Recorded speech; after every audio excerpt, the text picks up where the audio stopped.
inquiet concernant ces coupures d'électricité dont on vous parle en ce moment? Comment évoluera le climat et quand sera-t-il des intempéries? Est-ce qu'il y aura réellement de grandes pénuries? Et une question primordiale, y aura-t-il une troisième guerre mondiale? Autant de questions que vous vous posez et qui méritent sérieusement qu'on se concentre dessus. Bonjour à vous qui croyez à l'avenir. Pour ceux qui ne me connaissent pas, je suis Sarah, voyante médium, spécialiste de règles de la triade depuis 1990, date de sa création par Dominique Duplat.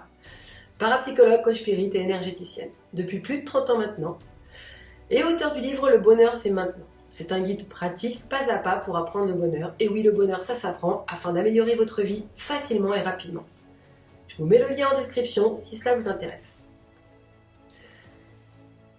Concernant l'électricité, il y aura bien des coupures d'électricité cette année, surtout une plus impactante. Et après, je vois des gens mentir concernant la cause de cette coupure.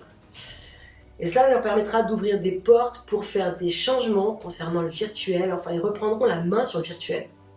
À la suite de cet événement, je ressens plus de contrôle sur le virtuel donc. Une réorganisation concernant l'étranger avec une femme qui tourne le dos. Ils veulent tourner la page et remettre en question l'énergie. Donc on est sur un événement qui permettra de bloquer tout le monde, de gouverner par la peur pour amener à faire des réorganisations, des réformes énergétiques. Attention, je ne suis pas en train de dire qu'on nous opprime. Clairement, les gens qui font ça pensent faire le bien. Et savent que pour une réorganisation en masse, il faut passer par un choc. Et on parle d'une femme qui se protège et qui veut une collaboration. Cette femme, elle est en retrait, elle a des doutes, je pense qu'elle est française, et elle va être super pressée et elle va faire des efforts matériels. Elle veut éclaircir la situation avec un homme. Elle veut se protéger, trouver une stabilité et commencer quelque chose qui lui rapportera de l'argent. C'est une femme qui est en France et qui est en relation avec le président, elle travaille main dans la main avec le président. En revanche, je vois une grosse coupure d'électricité due à une tempête solaire qui sera assez intense. Elle perturbera les satellites, les réseaux, la communication et aura pour conséquence une coupure d'énergie. Mais elle a l'air de tomber à pic. Concernant l'immigration, elle est en corrélation avec le changement climatique, puisque plus les chaleurs seront intenables dans certains pays, plus les gens émigreront vers l'Europe. Non seulement il y aura une augmentation de l'immigration, mais en plus la volonté de clarifier et d'officialiser cette immigration d'ici la fin de l'année. Les sans-papiers réussiront plus simplement à avoir des papiers et à clarifier leur situation. Plus d'entreprises emploieront des sans-papiers et le gouvernement leur donneront des papiers. Beaucoup qui sont en transit seront régularisés d'ici la fin de l'année. Et en parlant de ça, beaucoup de petites et moyennes entreprises vont employer des sans-papiers pour tenir le coup, mais quand même, ça ne va pas empêcher que pas mal d'entreprises, petites et moyennes, vont fermer cette année, étouffées par les dépenses et les problèmes économiques.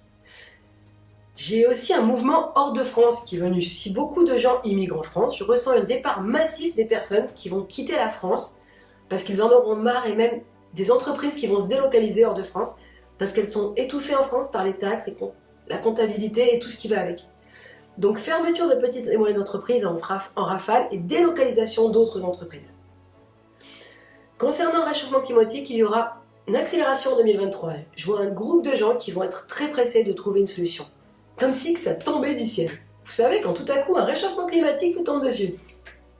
Ils vont se retrouver dans une situation très stressante, urgente. Un peu comme réussir ou mourir.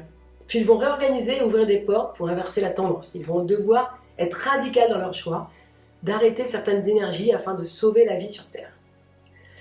Je vois une évolution du virtuel. Je vois des gens confinés et très branchés sur le virtuel. Branchés, vous avez compris? Mais confinés à cause de problèmes climatiques. Effectivement, je reviens sur les tempêtes solaires et surtout une d'elles qui sera exceptionnelle et qui va faire des dégâts climatiques.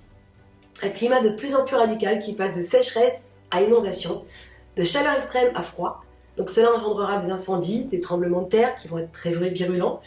Et une île sera sur le point de disparaître et une décision importante devra être prise très rapidement. Côté sanitaire et santé, je vois la fin d'une science, d'un traitement et le début d'un autre.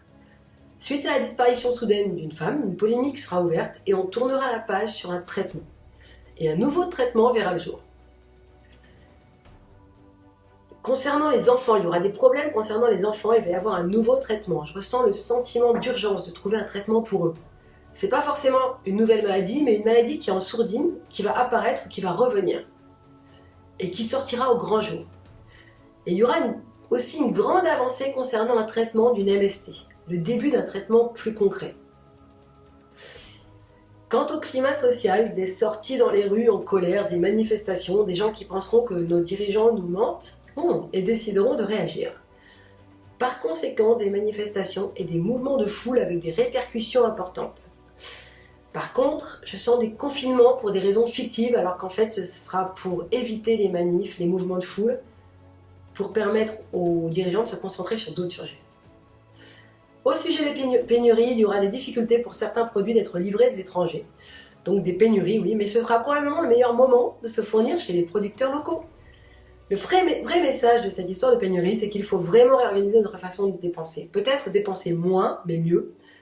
Prendre à manger des produits de saison chez les producteurs du coin. Et en plus, humainement parlant, cela va reconnecter certains humains ensemble.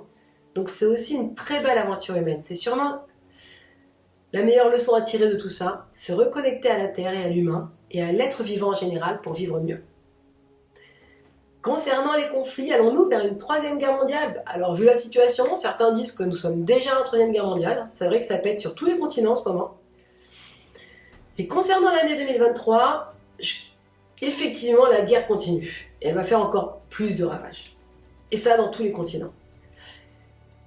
Est-ce que cela se définit comme une guerre mondiale? C'est possible. Mais suite à cela, il y aura une collaboration de plusieurs pays ensemble afin de mettre fin à cette guerre. Suite à quoi, je vois un accord et une signature pour régler ça. Parlons de la science. Concernant l'avancement de la science, une collaboration qui s'arrête, un nouveau traitement qui arrive et une remise en question sur l'espace et le rêve d'une autre planète. Elon Musk va vouloir faire l'expérience d'envoyer un être vivant sur Mars, mais suite à une erreur, durant ce voyage interplanétaire, il remettra en question son rêve. Il y a beaucoup de paramètres qui vont le faire redevenir un peu plus raisonnable. Un aller-retour avec une erreur qui fait que les gens qui collaborent avec lui vont lui tourner le dos. Surtout une femme qui coupe avec lui. Donc un aller-retour loupé va remettre son rêve fou en question. Notre exode vers Mars a l'air un peu compromis pour l'instant. Mais il lance un nouveau produit pour aider à se loger sur Terre. Il avance sur d'autres domaines. Et apparemment ce n'est que partie remise. Concernant la politique, des lois vont être votées pour protéger plus les femmes. Par contre, en Iran, je vois des gens mourir, des mensonges, le gouvernement tournera le dos aux femmes. Ils vont vouloir raisonner les femmes et les calmer, mais ça continue dans le sens de la révolution. Une petite avancée, mais c'est pour mieux manipuler les femmes et qu'elles retournent à leur cuisine et arrêtent de saouler les hommes. Il y aura une collaboration qui continuera, mais je vois de la résistance du côté gouvernement. Alors oui, elles vont retourner à leur situation et chercheront une meilleure solution en attendant la fin de ce gouvernement. Certains pays durciront même leurs lois envers les femmes pour éviter qu'elles suivent l'exemple de ces révolutionnaires. Et je me permets de saluer leur courage à ces femmes qui risquent leur vie juste pour pouvoir vivre libre alors que nous sommes totalement libres. C'est une chance, c'est un cadeau extraordinaire, on s'en rend même pas compte. Le nouvel ordre mondial, cette collaboration entre tous ces pays que je ressens en économie, guerre sanitaire et environnement, surtout dirigée par un homme et une femme très puissants, c'est le nouvel ordre mondial qui se met en place. Ce qui l'aide à se mettre en place, c'est l'évolution du virtuel, du digital. Toute cette science, c'est de l'eau bénite pour ceux qui mettent tout cela en place. Et cela leur donne des outils jamais vus jusqu'à présent. En attendant, je vous remercie de m'avoir écouté jusqu'au bout et n'oubliez pas, l'histoire est remplie de rebondissements et de miracles, alors croyez aux miracles et ayez foi en l'avenir. Je vous remercie infiniment de m'avoir écouté jusqu'au bout. Si vous avez d'autres questions, des idées, des suggestions, des flashs sur l'avenir, n'hésitez pas à les mettre respectueusement en commentaire. Nous vous répondrons avec plaisir. Et si vous avez aimé cette vidéo, appuyez sur le petit pouce bleu et partagez avec les gens que ça pourrait intéresser. Parfois juste un petit partage peut être d'une grande utilité. Si le domaine du spirituel, de l'invisible, du bien-être, de l'actualité à venir ou juste pour améliorer votre vie quotidienne vous intéresse, abonnez-vous à la chaîne et cliquez sur la petite cloche afin de recevoir toutes les nouvelles vidéos publiées. Je vous souhaite une merveilleuse semaine pleine de lumière et de spirituel. Prenez soin de vous et à très bientôt.